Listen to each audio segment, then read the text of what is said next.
Yes. It's been a minute. Oh, yeah, water. I can do this, the sound of my coffee cup opening. And we want these fancy-ass travel mugs. This is delicious. And it locks. And then... Oh, that is fancy. It's very fancy. What are you drinking, Julie? I'm drinking Middlebrow Trademark Brut IPA. I'm not usually an IPA gal, but this one's kind of a dry one, and it's a delight. I like a brewed IPA. I miss a brewed IPA. That's okay. You're almost there. I'm getting there. And you've done it like in 20 days, man. That's pretty cool. It's, you know what? It's been all right. Only 346 more to go. Yeah, for you. God, the decisions I make in my life. That's okay, man. I got this. You got this. You got this. You got it. So I'm suddenly very reluctant to do bits. Because Tina Fey called us out. Because Tina Fey called dudes out. Let's find the exact. Hold on. Wait, I'm what? going back. Oh, it's fucking hilarious. So Linda Holmes, who's NPR, Pop Culture Happy Hour, and she's a writer and a very distant acquaintance, which just gets me all. I'm like, oh my god, yeah. I say hello to Linda Holmes a couple of times. That's great. Anyway, she had a conversation at the Richmond Forum with Tina Fey, and Linda said, "Do improvisers not exhaust you if you are one of them?"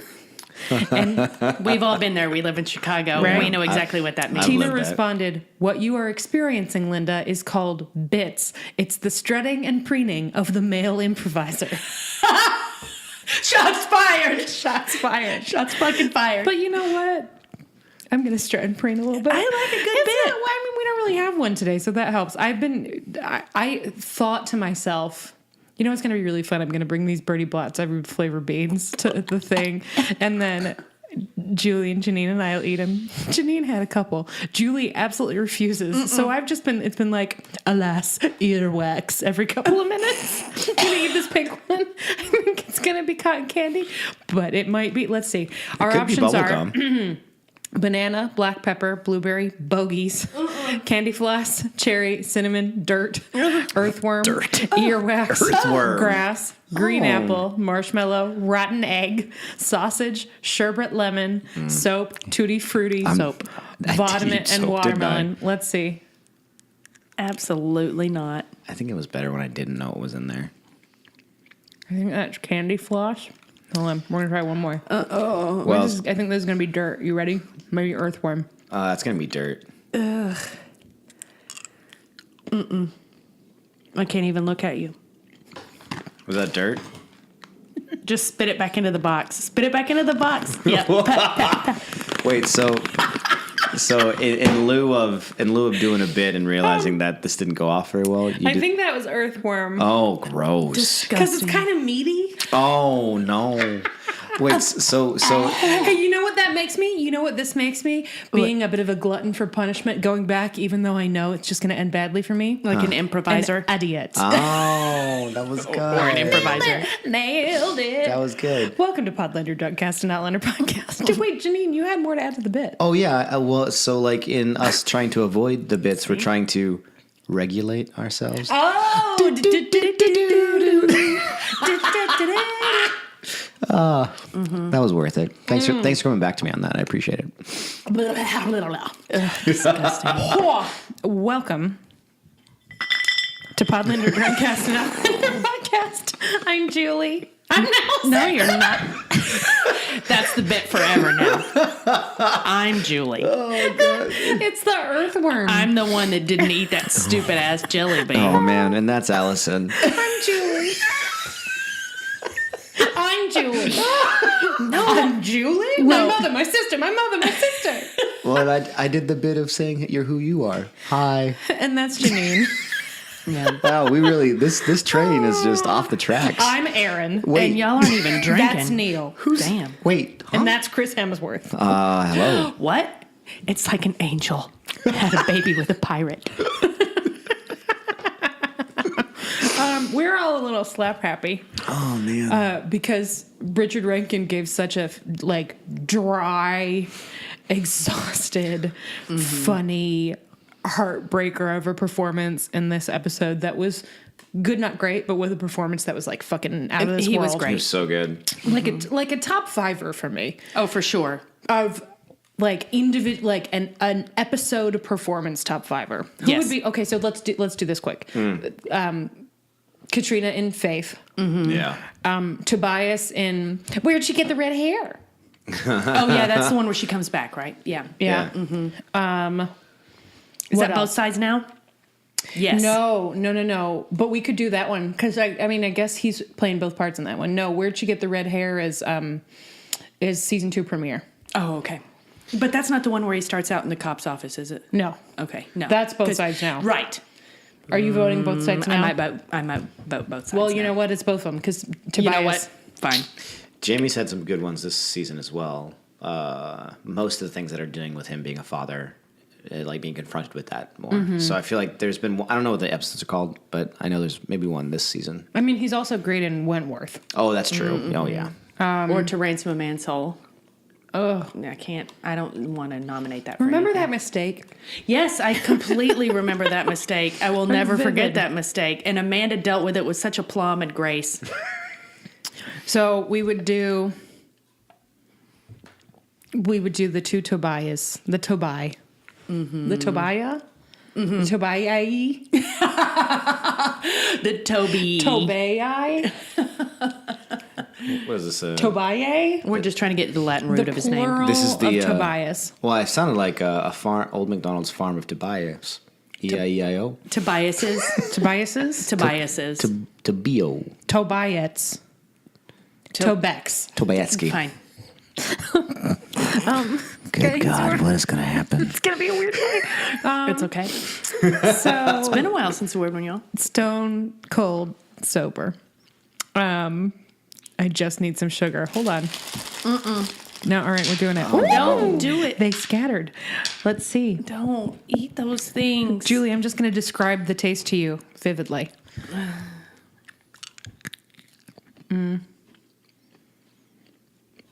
Cinnamon. Okay, well, that That's one's good. not bad. It's not like Maybe the one that it's- you had to spit back in the box. Ugh. I'm just not going to do it.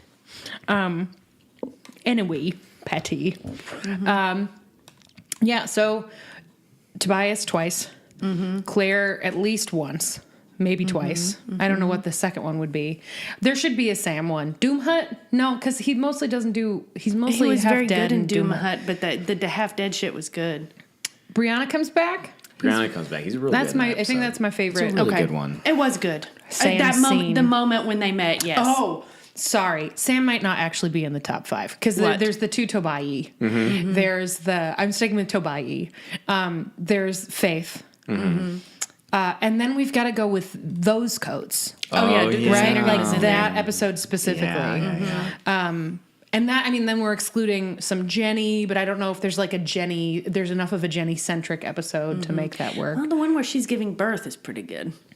Yeah, there's also the one where they go hunting. Ooh, when they're on the road, when it's fucking Thelma and Louise in Scotland. Yeah. Fuck yeah, that one was good. Yeah. Man, there's a lot of competition, but I'm going to say. and we've got fucking, like, throw a stone at any of David Barry's episodes. Right. I'm going to say that Richard Rankin has definitely made the top 5. He is though. in that top 5. Yes. With Yeah. this one, which is called Providence and should have been called Ehjdiot. Yeah. We're talking about season 4, episode 12 of Outlander, Ehjdiot. Come on. It's like, The no. word is used a lot in the episode. Well, I mean, It's- that would have Ehjdiot been, is the new hope. that would have been par for the course and much funnier. If every time Roger said Ehjdiot, he said hope, that wouldn't be funny. But if every time somebody in the last episode said hope, instead it was just Roger saying Ehjdiot, it would have been better. It would have been much better. Way better. Also, he's kind of bad at not looking hot while covered in blood. More bruises. Yes, more bruisey, more like he has a very hard time not looking handsome while looking like he's healing from a terrible beating. Yeah. Mm-hmm. Which is something he has in common with Sammy Yuan. Mm-hmm. Yeah. Hey, by the way, y'all don't tag actors into conversations about whether or not they're good. I don't think that that's necessarily our listenership. Just in case, Just- don't do it. Even if you're We love defending y'all, somebody, and like, we know don't y'all. do it. We know y'all don't do this. Somebody but- has done this to me. So this is like a professional hazard of being a critic. Like this happens on a different scale, and it most of the time is something that I have dodged. Occasionally, it's been like every once in a while somebody tries to sick like Tucker Carlson on me or some shit. Barf. Yeah, but whatever. I don't care so much about that. But I wrote about an episode of Crazy Ex-Girlfriend and said something about how I don't think Valencia has gotten all that many great songs. Not because I think Gabrielle Ruiz is bad, because I don't. She's great, but they've had a harder time writing like good music for Valencia. Women Gotta Stick Together was sort of a last minute thrown together The thing. only one I can think of is I'm So Good at Yoga, where she's the soloist. Kinda. Yeah. And there's And that also, shit is funny, but it was a long time ago. Right. Then there was the Women Gotta Stick Together one. There's the one where Let's she's generalize about men, but that's a chorus number. And Yeah. Friendtopia is also a group number. The one of hers I like best is the one where she's playing the piano and it's like a Sarah Bareilles number, but it's When about I'm pooping. pooping. This is my movement, big old stinky movement. That shit was really good. Really though. funny. And I think it was in the context of that episode where I talked about it was like the first great one in a while. And somebody responded and asked me a question and I responded and said something else. And I realized like 3 tweets above that he had tagged Gabrielle Ruiz and I didn't even notice. And it's like, and none of it was me saying bad shit about her. But then all of a sudden she was like liking them and saying like, thanks. And I was like, oh God, no, I think you're good. You're good. You're good at your job. Just why is somebody being fucking an ass? Like why? Don't ever do. Because Just they don't really understand. Because they do don't this. have to deal with the volume of tweets that famous people have to deal with. So I don't think they understand how it actually works. Allison, I can't believe you continue to eat these jelly beans. Ready? No. Oh, that's gonna be egg. Banana. Oh, you are like this is like Russian roulette. No, it's disgusting. God. Every time I'm going to not sympathy choke. This isn't Russian roulette. But just like I'm ready to barf over here. This is Wonka roulette. Ugh. Bird box. I'm going to kill you. Birdie box. Snozberries taste like snozberries. All right. Are gonna we do going to do a another one. recap or? Yeah, we let's should do get it. into Okay, this. let's get into it. Feels But, like- but BT Dubs public service announcement. Please do not tag famous people in your Yeah, tweets. just about don't them. do that. Okay, so the title card here is "Here, drink this," but it's really a barrel of whiskey in the Mohawk campground. That becomes very important later. Well, I think it might have been a barrel of water. Was it? I thought it was whiskey because there's a thing coming up. I think it's whiskey because of the thing coming up. Yeah, it was because then you know why that thing happens the way that it does. Oh. You know what I'm saying? Yeah. I think it's Oh, because whiskey. he throws it. Yeah. Oh. Yeah, it's whiskey. Okay. And then we immediately cut directly to Roger in the fucking gauntlet again, exactly from the end of the last episode. He falls down. Some kid comes up to him and pulls him on the beard and it says like Santa Claus. I don't know what they're going to call No, him. dog face. Dog face. That's what they find out. And he's like, that's when he goes, well, that's flattering. Yep. Dog face. This is what I love so much about his performance is it's so Dry, very dry. You reach that point when something really bad is happening that suddenly everything is funny. Like nothing is flattering. funny, but everything is that's flattering. I'm like, and then the priest explains that well, they don't keep their facial hair and they love dogs, so really it's a compliment. He's like, yeah, all right, that's whatever you say, flattering. padre. And then one of the kind of young men, Mohawk, points at him and says, "You remain captive." I don't know why that's important, but it does usher us into Doom Hut Part 2, where we will be soon. And then it cuts to Fergus and the regulators. Murtaugh's been arrested. The regulators are... Janine did that all episode. Couldn't stop. I've been wanting to do it for like 3 or 4 episodes now. So the regulators are pissed and they want to bust him out. So does Fergus. But maybe he's going to hang and they're scared. Is there going to be a jailbreak tonight? I thought I could get Allison to start singing it. I thought I could. I don't know what you're talking about. Tonight there's going to be a jailbreak. I don't know that song. Yeah, you do. Thin Lizzy. I don't know that one. Oh, God damn it. Sorry, Anyway, Allison- I know the boys are back in town. Oh. But they also that's do That's tonight. next There's gonna be- episode when everyone shows up at Riverrun. The boys will be back in town, yeah. You guys, this is what happens now that Janine is watching. He watches. He's watching, and all of a sudden the jokes are way more relevant. Yeah, he's paying attention. That was good. That like caught me off guard. That was so good. I actually almost sang that when they said they were going to go. I was like, oh, no, too early. So what we get from this setting scene is that there's going to be a jailbreak tonight. Tonight there's going to be a jailbreak. I'll do it myself. Okay. Tusk. So then we cut to Riverrun, and it's Coinface and Brianna just looking fucking fabulous. They look so good. You know what? I do have to say this, though. One of our fans, Jenlander Drunklin High, has mentioned this, and now it is starting to bother me. I feel like Sophie Skelton, Brianna, is wearing a little bit too much makeup. Because it's very modern looking. Like, when I say modern, I mean like 1995, but still, like, it doesn't look like, I mean, she's wearing mascara, for God's sakes. It's like, We don't know what she had in her bum roll. I mean, come on, though. Like, Maybe she's born with it. Maybe it's Maybelline, but it can't be Maybelline now then, because Maybelline doesn't exist until 1920-something in Chicago. Right, what I'm saying is we don't know what she put in her bum roll. But it's also been months. I'm saying mascara lasts a long ass time. that is true, but also let's just all agree How about this? that How about maybe this? she's wearing too much makeup. How about this? Maybe a little What bit. if she brought back a tube of Maybelline mascara and she went through it because, she Yeah. wears a lot of mascara. And instead of just like She just went to a cave and picked up some bag guano and shoved it down in the tube. So now she just lives with constant pink eye. Yep. She was looking a little flush. You're having a hard time. This is a tough episode. Oh, man. Okay. I feel like I'm learning something new about you. It's not just the mascara though. It's also the like literal 1995 lipstick too. She's got like this brown lipstick on. Something. Yeah. Today, exactly today, January the I was about to 19th. say it's the 20th. Oh, I was tomorrow's the 21st? Yes, you're right. I was about to say, I mean, I've known Julie for almost 10 years, which I have known Julie for almost 10 years, which made me realize today is my 10-year Chicago anniversary. Hey, exactly today. Fuck yeah, dude. Yay. Congratulations. I'm exhausted. It's a hard city to live in. We're going to get a snowstorm tonight. Seems appropriate. Easy city to love, hard city to live in. So, okay, let's scrap the thing about the makeup, but I'm just saying, hey, you guys, hey, come over here away from Janine and Allison. We're just saying she wears a lot of makeup. What are you saying? No, nothing. Okay. Julie, you know those microphones go into our headphones, right? What? Wait. So now we're... she knows the microphones go into our headphones. Wait, really? Oh my God. We've been doing this for 2 years. You guys come over here away from Janine and Allison. What, Allison, what'd you say? I set this up myself today. Okay, so we're at Riverrun. Brianna's wearing entirely too much makeup, but they do look very fabulous together, and the costumes are great. And we can only assume that this is one of Angie Costa's old dresses because Brianna's been kind of like resistant to the whole She got the corsetry. upgrade. Right.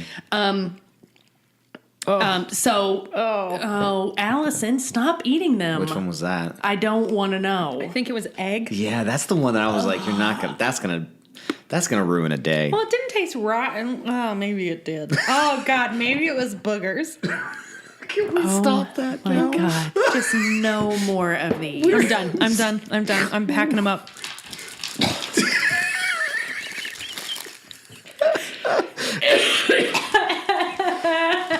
I know this wasn't a bit that we all partaked of, but I actually really enjoyed it. Oh, it's getting worse. Hold on. Oh, do we need to do I yakety just sax? need to Get put you some mustard in You're my gonna mouth. literally eat a spoonful of mustard to save you? I've done it before. There it goes. Better? I'm better now. Oh Okay. my goodness. God, he's bringing tears to my eyes, making me want to throw up so much. Okay. Okay. Oh, so, they're combining. That's not great. Nope. So we're God, I would kill God, for a y'all beer. aren't even drunk, for God's What the sake. fuck is going on? Oh, okay, Sophie, sorry. what's a legitimately drunk person supposed to do? You're in a predicament, aren't you? I know. You're trying I'm real actually hard. not drunk, but Well, yeah. But, yeah, girl. I mean, yeah. So they're at Riverrun looking fabulous. Quaintface tells Brianna, hey, guess what, girl? your rapist has been captured. He's in Wilmington. And she's like, ooh, yo, I got to go see him. And he's like, no, bruh, you're not going to be anywhere near him. And she's like, yes, I am. You can either come with me or not. And then, do you hear that? That's my radiators. Okay. Y'all, it's real fucking cold in Chicago right now, so I ain't about to turn those radiators off. So, Brianna hands Lord John the letter from Jamie, right? Mm-hmm. To show him that Jamie said, don't get revenge. It's not good for you. Don't get vitamin R. Not great. And then she's like, I need to go. I just need to talk to him. So we know she just wants to face him. Yeah, the letter says basically that the only thing that you can do that's going to bring you peace is find a way to forgive him, mm-hmm. Which presumably means that is something that Jamie has learned from experience. Although he did kill his rapist. Yeah, but I think it's different when you kill your rapist on a battlefield. As opposed to when they're chained and also, to a wall. I mean, he would know if that didn't bring him comfort, then he would know, right? Mm-hmm. Which I think is the point. Like, he did, and then he still suffered. Right. So it took, presumably, a lot of thinking about forgiveness, I don't know, to make it better-ish. You're about to eat another one. No, it's a hazelnut. Oh my God, I thought it was I told you I was done. It's a hazelnut. I thought it was a jelly bean. Oh my. And while the letter is read aloud by Sam Hewen, we get to see a little montage. It cuts to Jamie and Claire and Wee traveling so that we can see them in the woods and know they're still alive, presumably, because that's really the only time we see them this episode. Yeah, they're making their way to New York. Hi, goodbye. And then Coinface is all like, of course, I'll help you. I'll go with you. I'll do anything. It's fine. And we're all like, dude, this guy. He's amazing. Like, what he doesn't say is, why the fuck is everybody in your family such a mess? Why doesn't anybody ever just need help moving? Yeah. Where's my pizza and beer? For carting that fucking china cabinet up 3 stories. I'll help. Do you need help moving? No, you need help getting into a prison to see your rapist? Okay. Yeah, okay. Does he know, or is he ever going to know about the time travel? So this is in the book stuff. So if you want to skip ahead 30 seconds, skip ahead 30 seconds. So, I don't actually remember if he finds out properly, but I think it's more like he knows that Claire is different and that Brianna is different and doesn't really know beyond that. There is a major character in the series right now who figures it out in one of my very favorite moments in the book. It's like a little... Wait, is that like next episode? No, it'll be next season, maybe the season after that, depending on how they pace things out. Cool. I would guess. But it's a character that exists now that we know. Yes. Yeah. And it's great. Is it Aunt Jocasta? No. God damn it. It's gonna be well, she's blind. I think it's going to be Fergus. It's Granoli. Oh, yeah. You know what? Could be. It's not, but that would be cool as hell. Yeah. Well, okay, and that's a pretty good transition, right? Because we've got to be coming up on... Yeah. Lord John says he'll help her, and he's the best, and he looks real good. And we're about to be. We have a short detour into the Mohawk camp where we see that Roger's string has like 40,000 knots in it. It's like 8 pieces of string added together. So we know that he's been captive for a really, really long time. And then there's a nice Mohawk lady who speaks French. Oui. And has a baby. And she gives him a pain herb. And her name is Jonahine? I didn't spell it right. I was looking at the closed captioning. But she's very beautiful, and she has a baby, and she speaks French, and we're all kind of like, And the baby is tow-headed and blue-eyed, so we know that it's been a white man that impregnated her. We don't know how that happened yet, but soon we'll find out. Then we go back to Wilmington, and here it is. It's the nice chat between we haven't actually gotten to the great Granoli and Fergus scene, but we will. This is Lord John Grey and Brianna when they're arriving in Wilmington and talking about memory and how you can't stop memories, and Claire, how cool Claire is. Do you remember this? Memories, babies are expected, or children are expected. Memories just come. I was like, God, Lord John Grey, citizen philosopher. And then Bree turns around and she's all like, I miss my mom. And Lord John Grey is like, you know what, weirdly, I miss her too. Despite the fact that she is remarkably frank. But you know what? I really, especially when I'm not feeling well. It's like, you shady bitch. This is also where they turn around to walk into this building and he sort of holds out his arm. And she says, you are impossible not to like. Mm-hmm. I was like, yes, that is true. It is true. That is true. You know what? Both of that actor and that character. He's impossible not to like. He's a good guy. He's smart and quick and emotionally smart and empathetic and great. Shades accessible. of gray, and he's thoughtful and he's compassionate and empathetic and incredibly good looking. Yes, I mean, the good looking does not hurt. He's got great taste in clothes. He's got terrific hair. He's got perfect teeth. Not easy in the past. No. He is discreet and he is kind and he has loved somebody in passionate, unrequited love for fucking decades and still loves that guy's wife. And he's friends with Benjamin Franklin later. Spoiler. It's probably not going to be in the book, I'm in the show, so I don't care. He's the best. It needs to be in the show. Just even if it's just like one scene, like a flashback scene to him talking to Ben Franklin in a tub somewhere completely naked. Like, come on. It's in a greenhouse. Oh my God, that's even better. In my head, it's a beach chair. Just but nude. He's like stretched out, naked. Yeah. I'm going to go ahead. Daphne, if you're listening. Those new to the fun and games. We know you Daphne are. is our Pretend Stars intern who listens to the show. Daphne, if you're and listening. then takes our bits. It's okay, I Daphne, we bet forgive that you. you could get John C. Reilly for one episode. Get John C. Reilly. Hold on, y'all. I knew she was going to do this. Keep talking. What is it? Get John C. Reilly. Go. It's this thing that Neil got from Amazon. I can't remember if it's the bottom or the top of our new recycling container, but I knew she was going to do that while we were recording. It's still in a box, just for everyone's. John C. Reilly. Yeah, get John C. Reilly for one episode. He'll come out. He'll sprawl on a chair. He'll do his bit being fucking Benjamin Franklin. That was the sound of Julie knocking a microphone onto With her my boob. With my boob. Hold on.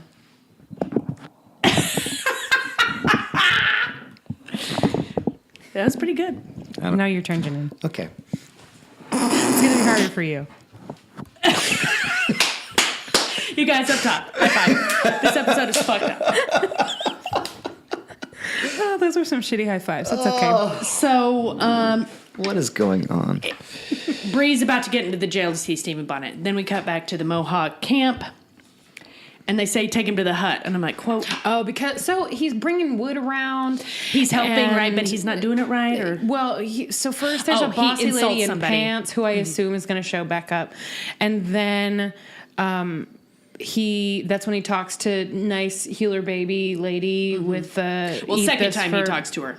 Because the herb thing happened earlier. I wrote him in order. Oh, well, then we then miss the thing at the end of it because she gets yelled at by the dude here. Mm-hmm. Oh, you're right. And she's sitting at the fire. Never mind. Right. So he walks up to a fire and says, hey, do you want more fire for your firewood?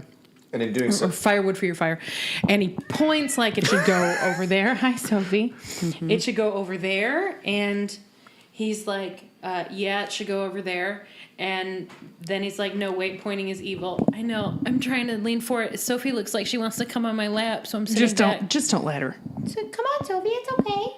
No, girl. God right. damn, come on.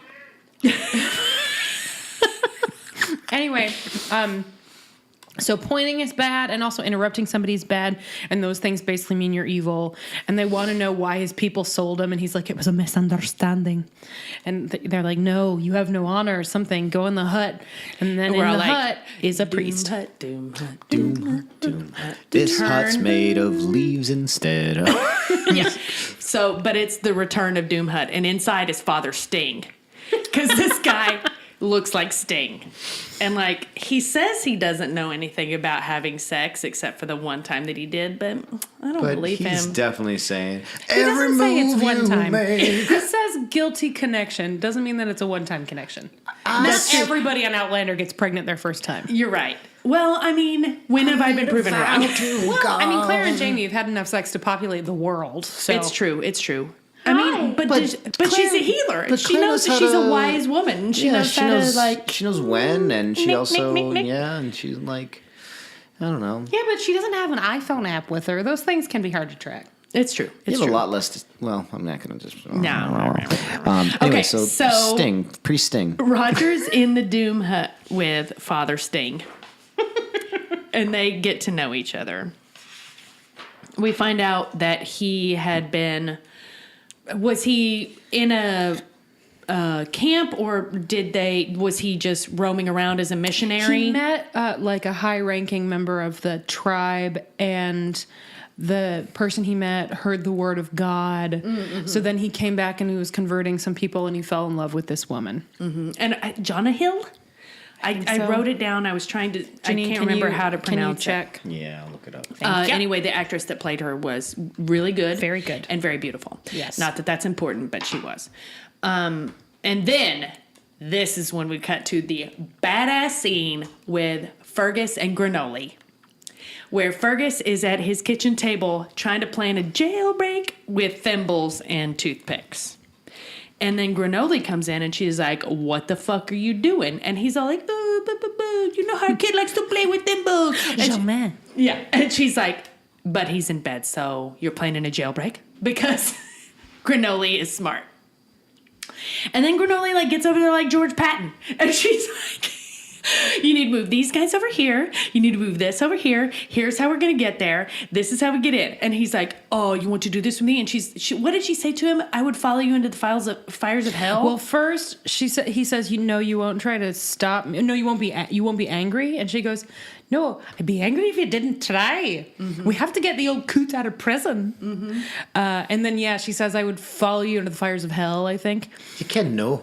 Something like that. And then he says, "You're a remarkable woman. You're an extraordinary woman." Extraordinary. And then is like, "By the way, should we move to Fraser's Ridge?" And she's like, "I'll pack the wagon." And then fucking That's it. She packs the wagon. She packs the wagon. It's ready to go. Take all their beautiful stoneware mugs that they got from Pottery Barn and all their clothes. That's actually really and literal, though. Fergus's It's the barn that makes collection of pottery. extra hands, and they load it all in the wagon. How many? With a big wait, tarp. Let's take the pin out of how many extra hands Fergus has. What does he have? A formal hand? No, I think he just puts a glove on. Okay, so he has just the wooden hand, but Did he I has. tell you guys I can't remember if they did this on the show, and if not, if I told you about it. That in the book, he when they go to the big fancy ball in Jamaica, there's like a guy who's being a real dick there about Scottish people and French people, I think. And he goes to shake hands with them and then pulls his hand away. Yes. And it's just a glove filled Speaking with of bird bits. seed. That's a fucking And all of a bit. sudden it just goes, psst. And the guy's like, "What?" And Fergus like, "See ya!" That shit's awesome. Oh my God, what did you do to me? But really, though, so he has his normal day-to-day M through F wooden hand. He has an upholstered hand because that's his formal hand. Is it upholstered, or is it like, it's back in the day, is it like ivory? Oh, but I mean, Fergus can't afford ivory yet. We don't know that. I think it's got a nice glove. So he just has a nice glove that he puts on wood hand. Does he have sculpted hands for other things? Does he have a shocker hand? Does he have... I mean, you guys, come on, though. I don't think Fergus needs the shocker hand. You don't think so? I mean, he's got another hand. He's got other appendages. He's got other appendages, but like, wouldn't it be great if you just had like steadfast shocker hand, and then you could do everything else with everything else? He has one attachment that's literally just a dildo. That's it. That's what I'm saying. He The just has a shocker dick hand. The shocker hand would be dick hand I'm more plus. into it if it's like if it's got like feathers Ooh, on it. yes. What if he's got his normal hand, Avi, and then his sex attachment is feathers and or like little tiny whips. Yeah. See, I'm just saying For a there are little so many sensory things. overload. There Yeah. are so many things that he could have. I just want him to have one of those beer ones. Where you fit a cup inside it. Oh, like a mug, right? So he has one that he's just like he can like somehow like click it forward and click on. So No. So you can buy like a Hulk hand. So you put your hand inside the Hulk hand. Oh. And then the Hulk hand has a cup holder in it. So Well, they normally have, but they have mugs and steins. So I'm thinking, I'm just Just a whole connect, just like he screws a stein into his I wrist. see. Oh yeah. Maybe he just has like a cup on a stick. Mm-hmm. And he just... Okay, Fergus, we love you. We've gone off track here. Cesar Damn Boy. He did a really good job this episode, too. Just as far as names go for our Native American mother, it's spelled Johieehon.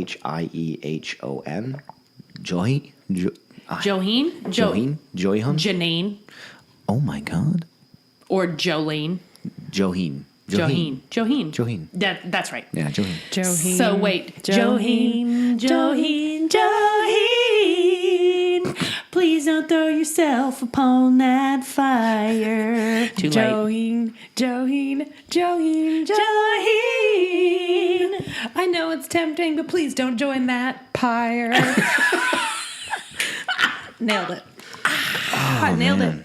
All right. Hold on. We didn't finish the Fergus and granola scene. Oh, it's so good. was There really was the touching.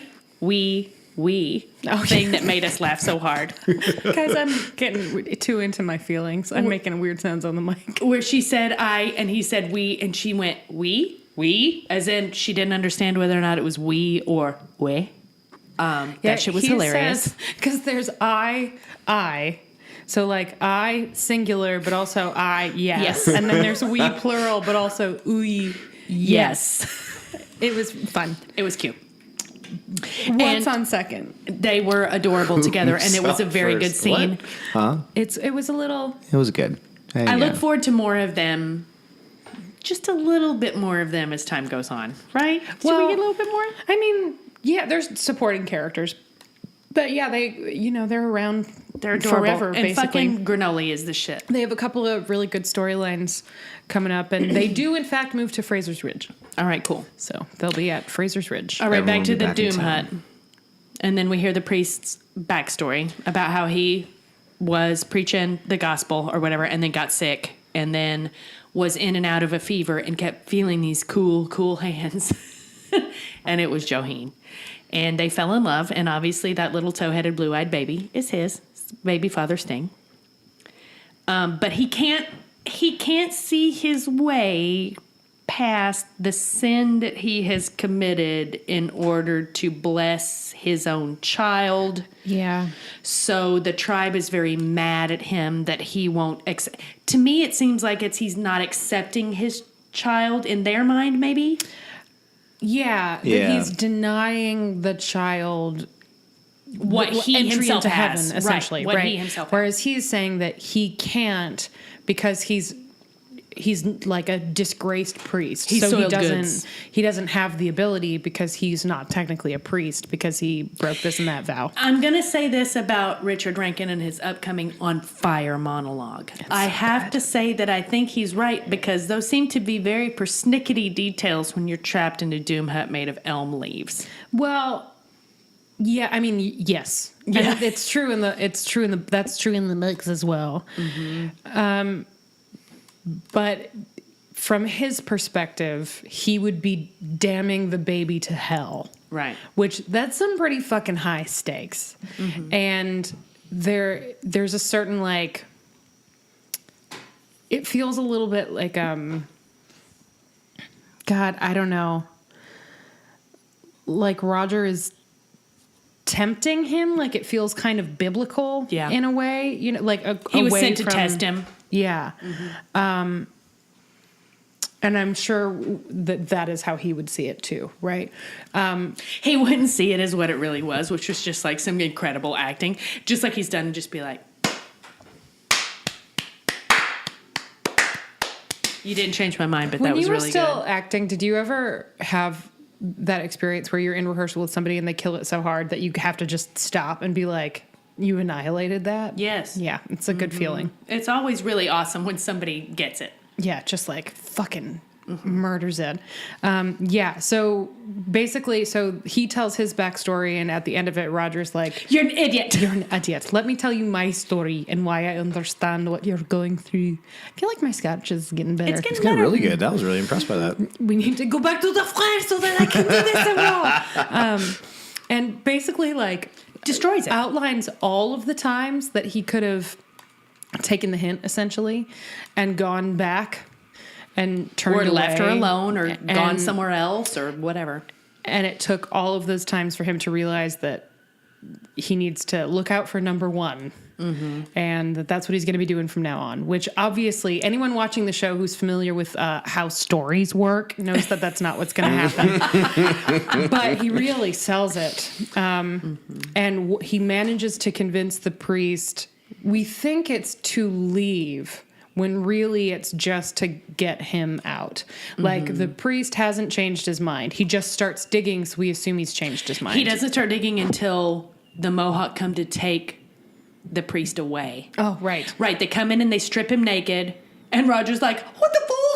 He's gone. And then he's like in Doom Hut by himself, like, what am I going to do? Looking around, trying to find a poster of Rita Hayworth. Not happening. Instead, I was going to make the Rita Hayworth joke. God finds bless you. a turtle shell and just starts trying to dig out from underneath the edge of the Doom Hut so that he can escape. We're going to see the father come back later, but first we've got to go through Bree in the jail. So No. Wait, I have this all in the same thing. So he goes to the longhouse and then comes back before we go back to the jail? There's a bit of a montage. I mean, Julie, that's the point at which Richard Rankin killed it so hard that I think it's probably pretty likely that you forgot to take I notes. did forget to take notes because it was so compelling. I didn't want to, but I've got all this stuff in the Doom Hut and then I've got the jail. So I think maybe it did happen. We see some setup for the jail, though, because we see them... Oh, we see the gunpowder gunpowder and all that shit. Right. We see them all like at their stations, and then they're all sort of getting ready. And then we see Brianna and Lord John walk up, and then Brianna goes in by herself, and then I think it cuts away. Cuts back. So let's just finish that part then. So they take Father Sting away, bring him back, and they have fucked with Father Sting. It's not cool. They cut off his ear. They cut off his ear. They fucking Van Gogh'd his ass. He's all upset. He's not great. He's laying on the ground. Roger's like, oh man, just let me clean your non-ear off. Here, drink some water. Once again, let me remind you, you're being a fucking idiot. And then Roger makes what would seem to most people like a very reasonable suggestion. Why don't you just go, pour some water over its head, and just say something in Latin? It doesn't have to, then you won't be damning the baby. Just do it. Just go like... Onions, onions, onions, onions. That's all, like, but in Latin. Yeah, right. Like watermelon when you're right. They would know. Yeah, watermelon is watermelon. But he's like, but I would know. Ugh, you're an idiot. And he says, here's what they do is they're gonna, if I don't say that I will bless this baby, they're gonna by morning they're gonna hold my feet over a fire until I die, which means usually takes 3 days, right? Which means not they're gonna set me on fire.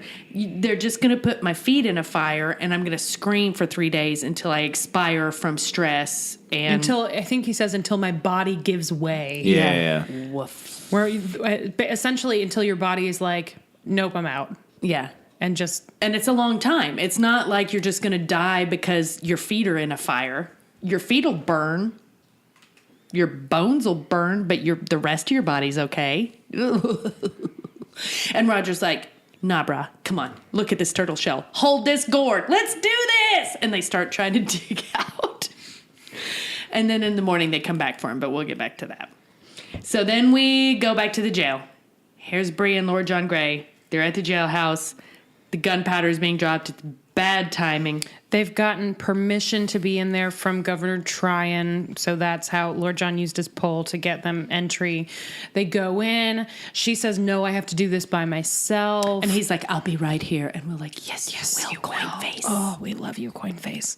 Mm-hmm. So she goes in this beautiful cloak, and it's this gorgeous shot, just like really gorgeous shot that they used in the trailer. So at this point I had seen it like 4 fucking times. And you just sort of see shadows play across her face as she walks up, and she walks into the old jail cell. He's like, do you remember me? And he is just predictably shitty. Worst. Just the worst. I want to say, I think Ed Spieler's, I know that not everybody agrees with this. There seems to be a divide on the issue of Mr. Ed Spieler's. Really I think he's great. That character is awful, and both awful intentionally and sometimes pretty awful unintentionally. Mm-hmm. Refuses to fucking go away, as the end of the episode makes clear. Stephen Bonnet, he's around for a while, guys. Sorry, hate to break it to you. Continues to drive people to do insanely stupid things. He's listed in a weird way on IMDb. Like, there's the entire cast, and then in a different section, rest of cast listed alphabetically, and then it's some Rest guy. of cast. Is that some kind of spoiler shit? Like, I guess it's like Gregory Dominic Ojig, whomever that is, because he doesn't even actually have a character name, and then Ed Spielers. I'm like, why the I fuck is he think down there? some of it, the way the IMDb ranking, I think it has to do with like who is updating those pages and shit. Because sometimes you go and like it'll be like. You go to an episode of Crazy Ex-Girlfriend and it'll say Rachel Bloom and then it'll say rest of cast and it's 2 uncredited extras, right? Like they're not the only 3 people in that episode. by the way, I finally started watching it. Don't Be a Lawyer is the best thing I've ever seen. Isn't it amazing? Quickest way to ruin your life. Don't be a lawyer. The best. And I don't know if our listeners know about my abiding love for New Jack Swing, but it's true. You know the line that made me laugh the hardest, Julie? I know we're getting off track, but it's just too good. Yeah, your parents might think you're a failure, but no one ever said, first let's kill all the Taylors. That did make me laugh out loud. It's so good. It's a really It did make me good- laugh out loud. No, it's a really good lyric. I'm also glad that a supporting character got a song like that, too. Oh, there are a bunch of them this season. George gets a song this season. Outside of it's me, it's always me from like season 2 or something. He gets a proper song. There are some more, but yeah, I'm coming up on it. It's been very interesting. We had to buy it on Amazon, which was okay. No, what? You can watch it on my DVR. No, we tried, but we didn't go to your DVR. We went to Hulu or whatever, and they do this thing now where you can only get like the last 5 episodes. Oh yeah, no, it's on my. I saved all of it. It's on so my cool. DVR. I gave them my money because they deserve it. Okay, that's fair. Anyway, y'all watch Crazy Ex-Girlfriend. It's good. Hold on. Where were we? Don't be a liar. So. Stephen Bonnet was being a dick. Oh, yeah. So he's in the jailhouse being fucking Stephen Bonnet, and Brianna is being regal and graceful. Yes, regal. And just saying, hey, I know you don't remember me, but my name is this. And he's like, why would I? Oh, Fraser. And she's like, yeah. She says it's honestly it would be funny if he weren't so abhorrent, and that's what I like about this performance so much. Is he's never, you can tell it is the character making a joke that isn't funny, not the actor trying to be funny. And I think that's really smart. But she says, my parents are James and Claire Fraser. They saved your life and you robbed them. And he goes, yes. So It's really, it is funny. it's not, but it is. But of course I would. Like, yeah, that's how yeah. Was there a that's why I'm question? still alive. It sounds like more of a comment. And then she tells him many times that he's about to die. And then she flips open her cape. And he's like, lots of whores had told me they got pregnant by me. And she's like, why would I lie to you? And he's like, oh. She also doesn't say, and by the way, I'm not a prostitute.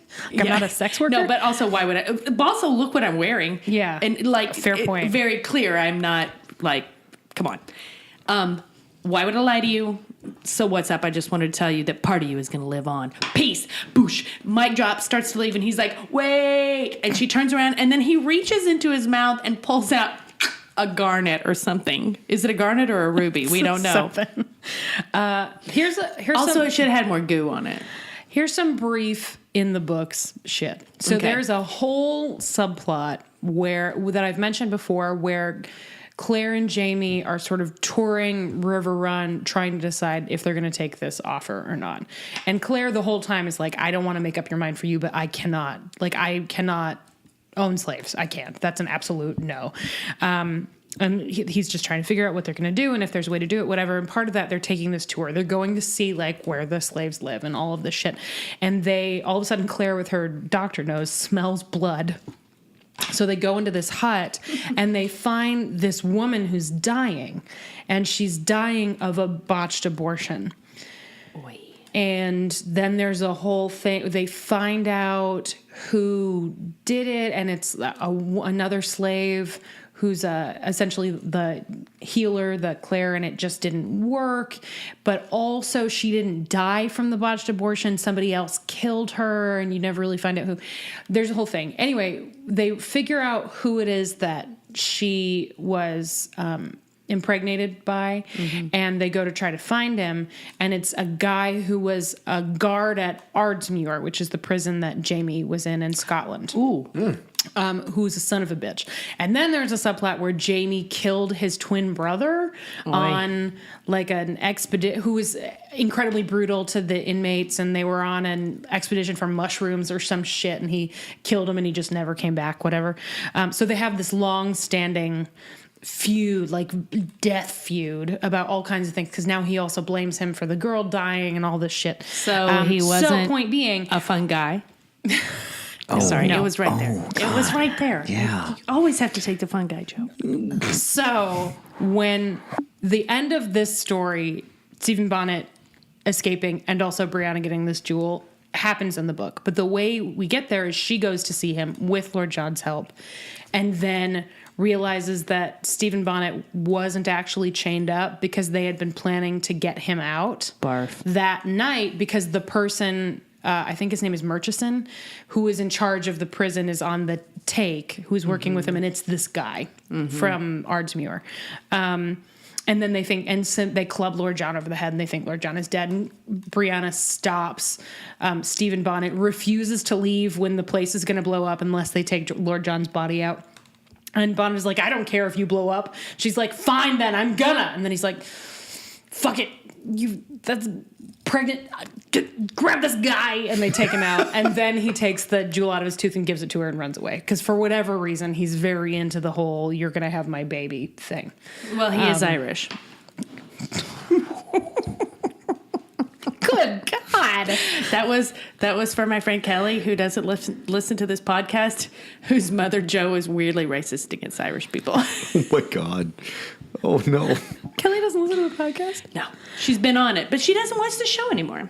Oh, I didn't realize. Yeah, How come? Does she have a reason? she just fell off. Oh, that's fair. It's not her thing. It She didn't happens. read the book. She doesn't have, the fact that people are listening to her talk for 2 hours every week to have her coming back. Someone wrote me a message on Blink, blink. Instagram, and I think they deleted it, but they wrote me a note that was like, "I really enjoy that you still do this, even though it sounds like from the very first episode that you got conned in." She's way sure what this is like. You got Wait. conned into this thing, but now I really hold like to up. do this. Back up. Do you feel that you were conned into this? Not at all. Okay. All right, just checking. I do. It did feel a little bit more like, "Hey, so we're gonna do this for a little while," and then it's like, "Well, actually, you should just stay." Yeah. We're more fun this way. It is more fun this way. We were lost without you. Speaking of more fun, let's get to the funeral pyre. So, God, Julie. you guys, I got bits. I got preening. I got bits. So Brianna goes, and she really does have a really powerful scene. And once again, this guy, Ed Spielers, I'm sorry, he's great. He's so good. Really, really good at the kind of sociopathic, I don't give a fuck. But he does realize, oh, well, if she doesn't have any reason to lie, and I'm about to hang from the neck until I die, here's a garnet. Right out of his molar. tooth. I cannot believe that they kept the jewel hidden in his tooth. All the shit they cut from this show, all the things they change. Unchanged, the jewel hidden in the tooth. Presumably where the tooth used to be. Right? I would assume that it was like a crown, but just the garnet shoved down in his gum. Yeah, it's He real pulls it gross. out. Do and you hands like it to take her. that out every time you eat? Is this like a Invisalign? No, like, I'm going to say good back in the God. day you did not. Ow. So meanwhile, Fergus and the din, din, din, din, din, din, din, are Dun, dun, preparing dun, to dun, break in. They turn their guns on the nice young man at the door. They come in and they club somebody. They're here to save Myrta. then Grinoli Fergus- is waiting somewhere with the wagon and the baby in it. Yeah, where was the baby? It was in the wagon. It was in the You saw bassinet. it I in a didn't see it. bassinet. Just, Yeah. I want to like give a call out though to that shot where like Fergus and Grinoli are sitting there, He just and jumps she's off like, the wagon. and he's like, "I'm gonna go do this," and he jumps down right into the shop with his regulators behind him over the shoulders. I was like, great. "Fuck It's a yeah!" great shot, and it's in motion. Yeah. They're like moving toward the camera. The camera is also moving, and he jumps right into it and keeps moving. It's sick. He looks like a bat. And we all went, Damn! boy! Yeah, we did. It was great. Anyway, so as Brianna is leaving, they're coming in, and then there's Fergus a lot of points his Myrta. gun Fergus. at a fancy dude, and he turns around and it's Lord John Gray. Oh, Lord, oh no. John, what are you doing here? And then Brianna appears and everyone's like, oh shit, pregnant lady. And they're trying to get Murtaugh out of there. They realize this shit's about to blow up. We got to go. And they run out. And then, of course, because Lord John and Brianna have like Lord John coverage, fancy coverage, they just walk out like no problem. And there's also a whole to-do. There is somebody unconscious on the floor, and Brianna makes sure they bring that guy out. But they also leave a ring of keys on the floor and the door open to Stephen Bonnet, which is the stupidest. I'm sorry. There wasn't that you there wasn't guys- that much going on, and every single one of them know that. I can't believe it. I think it's so stupid. See, Brianna she wouldn't be the one to shut the door, so she's leaving to get the guard, right? Because like she's not. Wouldn't you shut the door on your own rapist? I mean, maybe, but I also might just get the fuck out. Actually, I'd probably Heard. I'd probably like grab the door and be like, "Should I close this? I don't know if I should. Fuck. I'm gonna close this. Also, It's like halfway. guard, please lock this door. Well, but the guard was knocked out, right? Yeah. Like that's as she's leaving. And then Murtaugh as she's leaving, they all run in. Okay, And well they that's they one see thing. Murtaugh How and- about the ring of keys? Why didn't somebody just take that ring of keys? Oh, with well, them? they do take the ring of keys because that's how they get Murtaugh out. Presumably No, somebody but they left chucks it. them. They dropped it in Yeah, the yeah. door, remember? Who chucks him Who towards the- chucked him towards Stephen Bonnet's I don't know. door? Somebody's dumbass. stupid. Someone's an idiot. That's real. An idiot. Idiot. That is really Idiot. dumb. So, So we yeah, were pissed about that. Stephen it was Bonnet's stupid. gonna surprise. He's coming back. He's No gonna surprise. be back. He No does surprise. not get bloaty up. However, there's this really interesting standoff where Lord John and Murtaugh are like, "I'll take Brianna. No, I'll take Brianna. No, I'll take Brianna." And she's like, "Can you fucking stop? We gotta go." And then they're like, "Okay, no, Lord John will take Brianna." And they seem to come Better to cover, some better kind cover. of truce, which is proven when they're leaving and they get stopped by the red coats, those coats, and they ask if Lord John saw anything. And he's like, "No, nope." I don't know, but I trust nothing I can that help you you. will find out what happened. Yes. And then they turn away, and Brianna's got this little smile, like, Lord John's not a snitch. He's the best. He's just the fucking best. Oh, and then Graisley's Granoli. Granoli. Sorry. Then they all climb in the wagon under the sheet, And like, she's just ready. and like, off they go. cinches it don't up. mind me, Rope. just me and my bairn. And I've got to roll. Shoo. And she's out. And she like had the whole like hood thing going on. She was ready. It was great. It was God none damn. of that shit. She's not involved. Well, I mean, Murtaugh's not in jail, Yeah. so that whole storyline is an invention of the show. So Granoli has some good shit she gets to do in the show, but she never gets to be involved in a jailbreak. That's pretty It great. was so fun. It was good. it was great, and more importantly, they didn't kill off Murtaugh. Yet. Cheers. I really thought it was coming. You're a pamplemousse. Now, speaking of killing somebody off, Not a dead moose. we go back to the Mohawk camp, and we see that Roger is Shadow Lake. crawling out of the Shawshank Redemption hole he's made for himself. And he gets out, and then wait.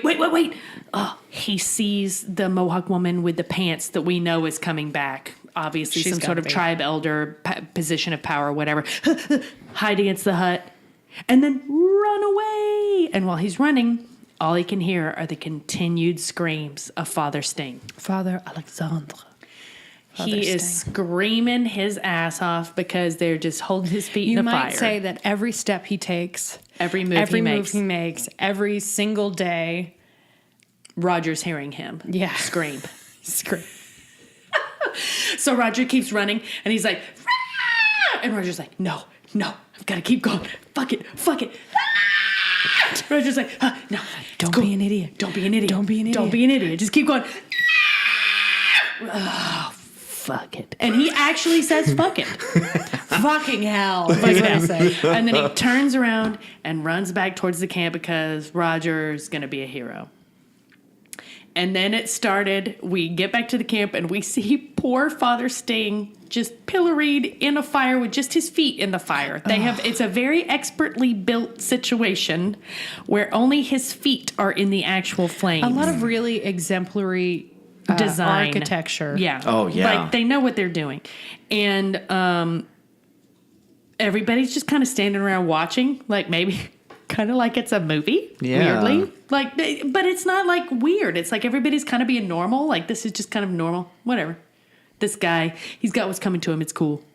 Except for Jonali. What was her name? We basically were calling her Jolene. Yeah, so Jolene is holding her baby and is talking to herself and is very upset and sad. I promise watching him. next week, you guys, we will write down the pronunciation of this name so that we're not making it up. Because I I feel believe it really was gross about Jonali. it. It's Jonali, Joheen. Joheen. Joheen. There we go. Joheen. Joheen. So Joheen is standing there, obviously very upset with her baby, just kind of like quietly crying and watching this shit happen. And then Roger comes in slow-mo. Now, has the music already started? Yeah. So it starts when he basically comes in. And it's also slow-mo, so like these two things go together and it's the worst. And it was weird when it started happening because Allison immediately goes, "Wait a second, what Yeah. the?" And I'm like, slow-mo, no! So I am not one of the man, I hate it when the show uses already existing music types. I don't. I think the Dylan thing was good. I think there have been some other good ones. This, however, they chose a really beautiful piece of music. Not Canon in D. Adagio and strings. Adagio for Strings by Samuel Barber, which is beautiful. It's the second I heard it, I was like, oh, it's this fucking song. Jesus Christ, because it's incredibly overused. It's in addition to being used in lots and lots and lots and lots and lots and lots of movies, including Adagio for Strings by Samuel Barber. That includes fucking. Like JFK's funeral. Yeah, and they played it after. No, please don't play it. No, the announcement Please play Regulators. of FDR's death on the radio. They played JFK's death, Princess Diana's death, Princess Grace's funeral. They played it after September 11th. They played like all. If a sad thing happened, somebody used Adagio for Strings adjacent to it. I texted friend of the show, Kate Kulzik, and was like, there's a piece of sad classical music. I can't place it. What the fuck is this? She was like, well, use Shazam. So I did.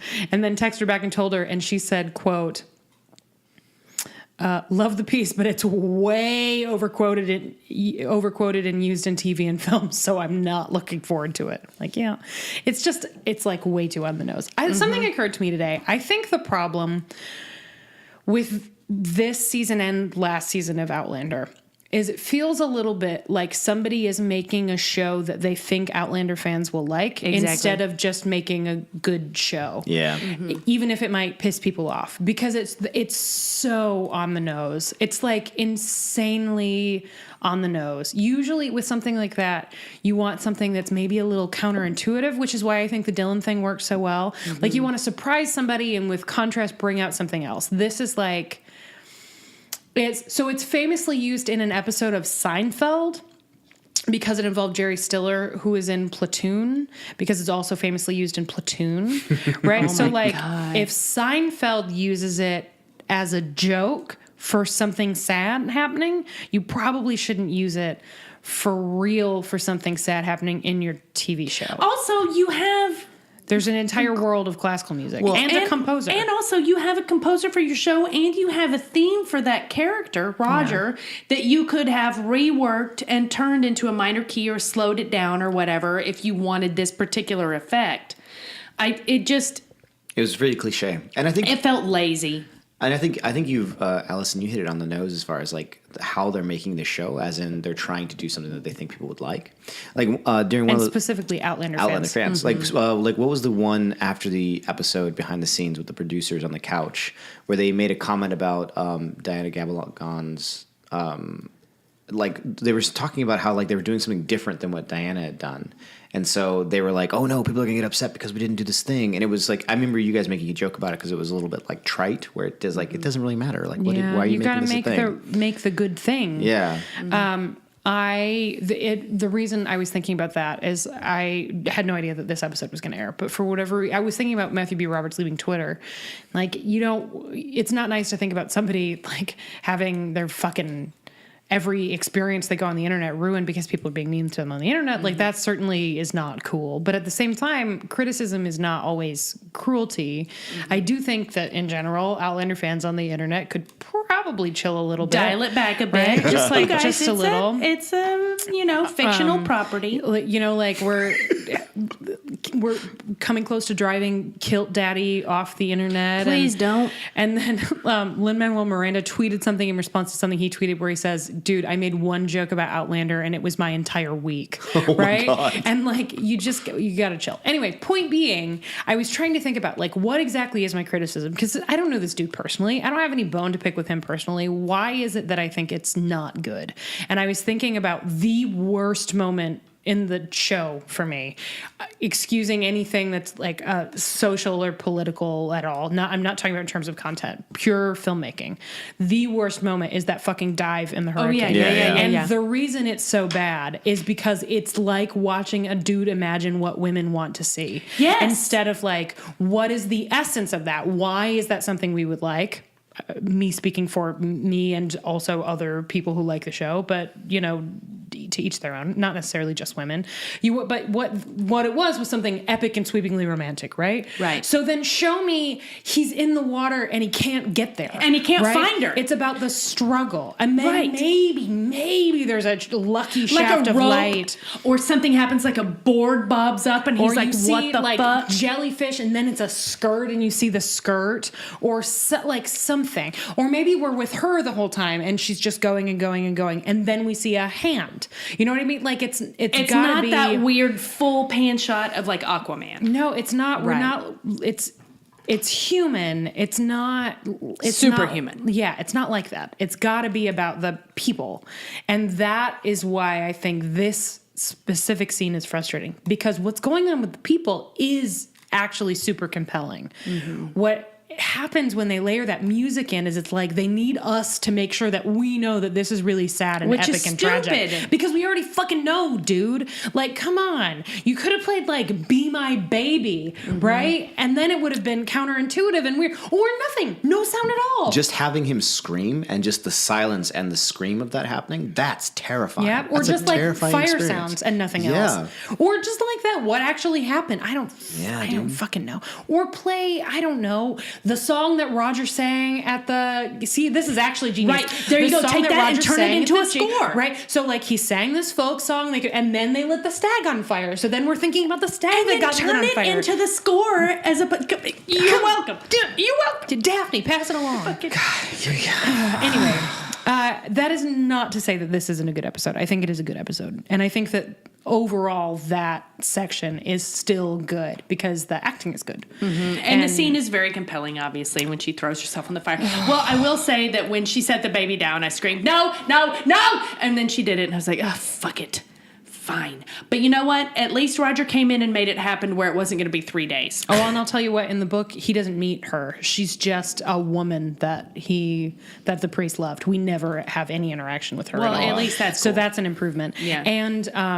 And this is also why we know it was whiskey at the beginning, because he Right. threw the cask of whiskey at the base of the fire so that it would explode. so to put him out of his misery, his acute misery.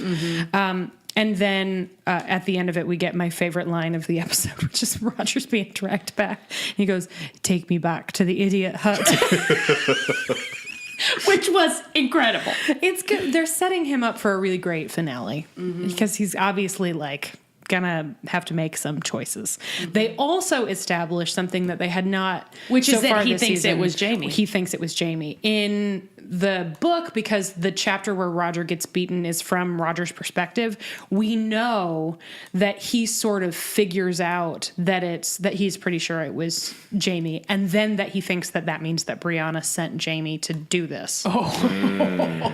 That isn't so clear here, although it is sort of implied. But I'm glad that we confirmed that he thinks that it was Jamie, which is a pretty fair guess. If you're heading into the middle of nowhere to find a large, handsome, redheaded man, And then all of a sudden, a superhumanly 6'7" strong redhead beats the just fucking shit out of you for no reason. I'd like to, having not read the book, I'd like to surmise what that inner dialogue was like when he got beat up and he was like, God damn, where am I? Well, I think I'm past this. Oh, here comes someone. Oh, he's quite tall. Nice. Oh, red hair. Oh, he looks mad. Fuck. Hello. Hi. Oh, fuck. Ow. Yes. Yeah. That's pretty much it. The inner dialogue in the show was, What? Nothing, because then he's blacked out. Yeah. He fights back in the book. I think it is actually much more realistic that Roger would just be out. Yeah. Like, one punch Roger. Yeah. Bam. Done. Well, he didn't have to fight a lot, obviously, growing up in the Wakefield home. Just for those biscuits. Yeah, just for the biscuits. Somebody needs a biscuit. He deserves a biscuit. That was an episode. So that was it. That was a lot going on. And then fucking Adagio for strings. I don't know why they did that.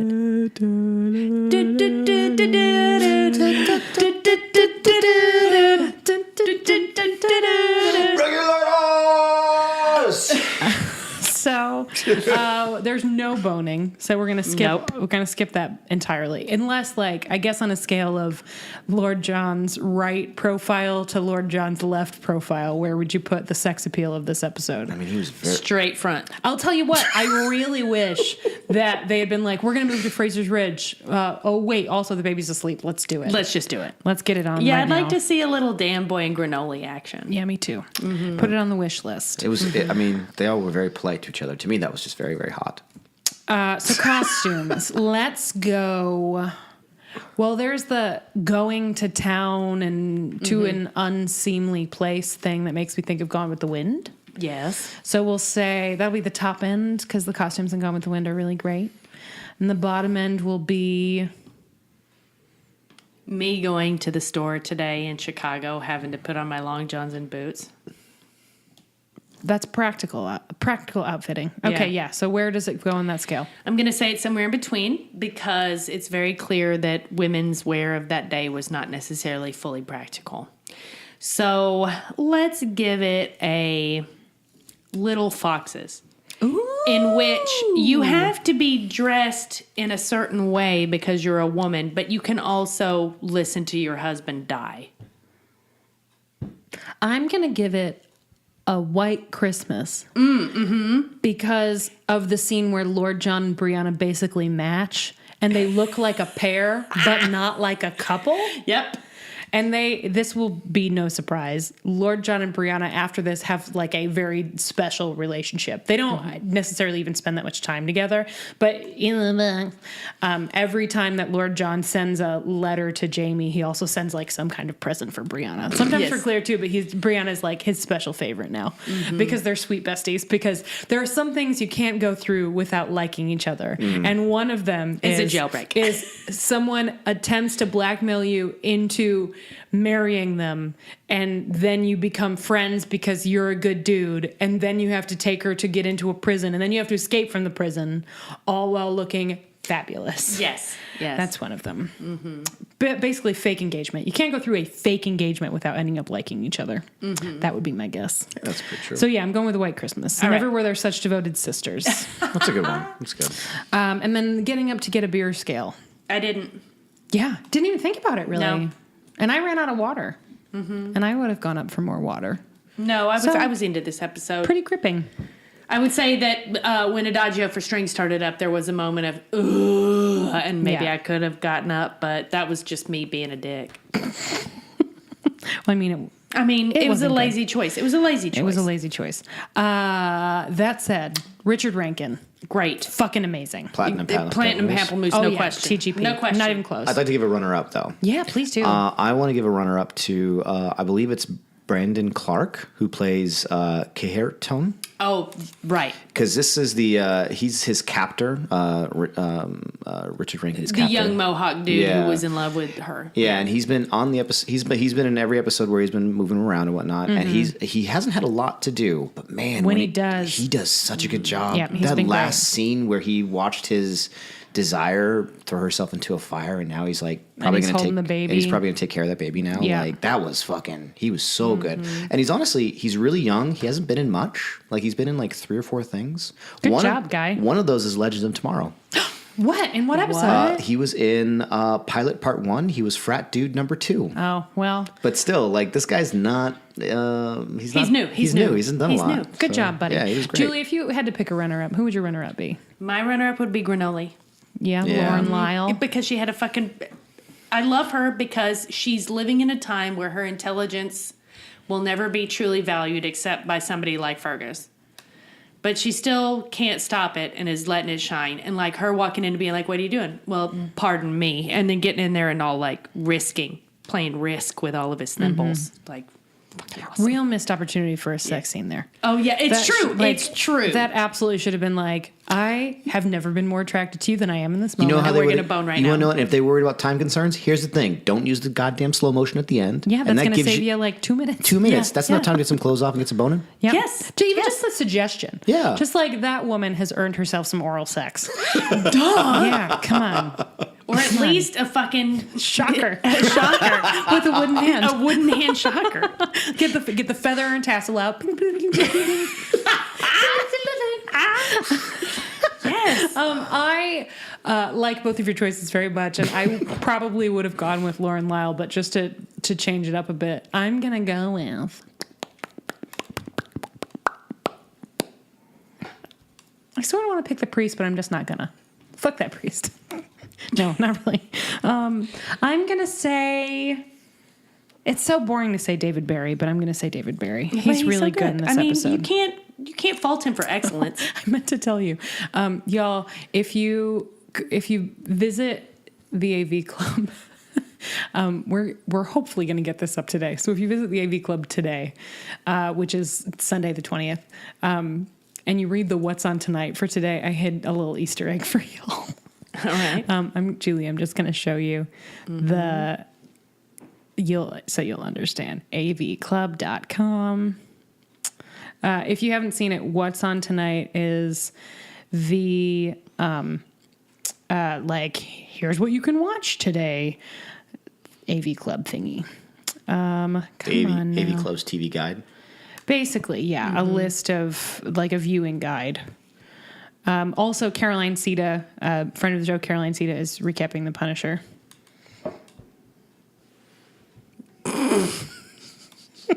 That's awesome. The headline is Outlander may stumble sometimes, but you never do. You know who never does? This guy. That's who. And then there's a picture of the pamplemousse. So I had a little Easter egg in there for y'all. It's in the body copy. Anyway, I think that's it. Yeah. Right? Yeah. I don't have anything else. You know, that was a good one. It made me excited for the finale. Yeah. I can't believe it's already the finale. Because you know what Yeah. that's going to be? Hopefully, fingers crossed, a Stephen Bonnet free finale. Really? Yeah, hopefully. I could use a little less of him right now. Yeah. Ed Spielers. Great. Yeah. Stephen Bonnet. He creeps me out. Let's get back to. He's coming back though. It's clear. It's been pretty Claire and Jamie light. yes. I could use some more Claire and Jamie. Would prefer some fucking. Yes. Can we get a little doing it? Can we get some doing it, please? Outlander. Yeah. I know you're I listening, Daphne. It's been a while since we've had a scene like where Murtaugh's knocking on the door while Jamie is also knocking on the door. You know what I mean? Like yes, that's what I do. want. I do. That's what I want. All right. Well, I guess that's. Oh, here's what we have to say. So next week is the finale. We will do a show, obviously, and record it, and you can send questions in. You can find us on Patreon or the Slack to do that. I am actually gonna check Slack right now to make sure no one has questions. But the week after that, it's the week after February that, right? the 2nd. Yeah. Yeah. So the day we will before be you doing. leave. We will be doing a live stream. No, sorry. We will be doing, I'm distracted. We're doing a season wrap up as we always do. This time though, it's going to be a little special. Instead of doing it at Empirical Brewery, exploring the science of beer, we are going to do a live show at our favorite dive bar. I cannot believe they're cool with this. But Oh yeah, I'm she excited. didn't care. You know, there's nobody in there at noon on a Saturday. It's gonna So be great. on Saturday, February 2nd, you can come to the Oasis. I think if you Google it, it's like Oasis Bar and Grill, which is weird because there is no grill. 6909 North Sheridan Road. Sheridan and Pratt. You can get there off the Morse Red Line stop, the Loyola Red Line stop, or to be real easy, the Sheridan bus, the 147, which stops directly in front of the bar. Outer Drive Express, 147, not Sheridan. Sheridan is 151. Right. Outer Drive Express stops directly outside the bar. They have very cheap beer, Yeah. some good things, some Miller Lite. Yeah. And we're going to sit and swear, Roll D20s. roll D20s. We're going to have to figure out a way to mic ourselves, though. I think this will be okay. I talked to Neil about his amp. We're gonna figure that out sound wise. I have an amp now too. I bought a small cool. one, so that might actually be a good option because it's All right. very small and easy for me. So to this one carry. is going to be Yeah. special for us because not only are we doing a season wrap up, we're doing it at one of the best places on the planet. We're doing it where Not we bars. actually drink. Oh yeah, and it's just one of my favorite places in existence. And regulars are going to come in and look really confused, and that's going to be great. That'll be fucking funny. It'll be a really really good time. So Yeah. please come join us. We would love to see you both in person and on the internet. You can find us on Facebook at facebook.com/PodlanderCast. You can find us on Twitter at Podlandercast. You can find us on Patreon at Podlander Drunkcast. Oh, guys, you're doing Getting there. so good. Getting there. It said I had 2 notifications, but I don't fucking see any notifications. You can support us on Patreon to get access to our Slack channel, which is really fun. I saw something the other day where they were like, people who have a friend Slack channel are telling on themselves. And I don't know what we're telling on ourselves for. What? What? Yeah, what are we telling on ourselves for? I don't get it. Just in general. It wasn't about us specifically. What's the thing? I don't again? know. What's the quote? What is this thing? People who have a friend Slack channel are just telling on themselves. If anybody can explain that to me, please do. I want to know. There's any explanation there. I think it's just an Anyway, asshole. it's my very think someone's- favorite thing. they didn't Well, it's get Emily invited. Yoshida, who's one of my favorite film critics. So she's not an asshole, but Maybe- I don't understand the context. she just- And it wasn't to me; it was just in general. Does she want a Slack channel? We could start one for her. We should have an Emily Yoshida fan Slack channel Yeah. because I would join it. I love her. Anyway, Don't get down. You can use Patreon to get access to our Slack. You can use it to get bonus episodes, which we are overdue on releasing some of. So I will do that sometime this week. You can use it to do, I don't know, any other number of things. Our live streams today, our live stream failed. And also you can get it so that we say your name on the show. So we want to thank all of our patrons, but these lovely people in particular: Amanda Newton, Ann Gavin, Ann Gibson, Beth Locke, Kara Marlowe, Katie Kirshner, Chantel Davis, Crystal Nanavati, Dr. J, Aaron Yutzi, Flourish Root, Friday Payton, Heather Moore, Ida with an I, Jenna Polkowski, Jen Lander Drunklin, Catherine Marshall Eastman. Your name is so long, Catherine, that I have to hover over it to get your name to come up, which is why there's always a delay, but now it's going to be a bit. I'm going to end up doing it on paper, and we'll still go Catherine Marshall Eastman, Kiki the Wise, Lori McGuire, Mary Lumpkin, Meredith M., Meredith Ottery, Molly Layton, Ruth McCormick, Chantel Salters, Steph Peterson. Is that correct? Yeah. New. Welcome, Steph Peterson. Hi. Tanner Cole, Tara Lucchino, Trish McCrary, Viv Pickles, and Kathleen Moniz. Hi, Mom. Also, update on the shout out we did last week. Janine, the fan, not Janine, The me. The me, wanted to let us know that it made her laugh out loud and raised her husband on the doing it scale. Anything we can do to help. Yeah. Does anybody else need a shout out so that they can get laid? Because We're just telling you, hope your husband's in the room.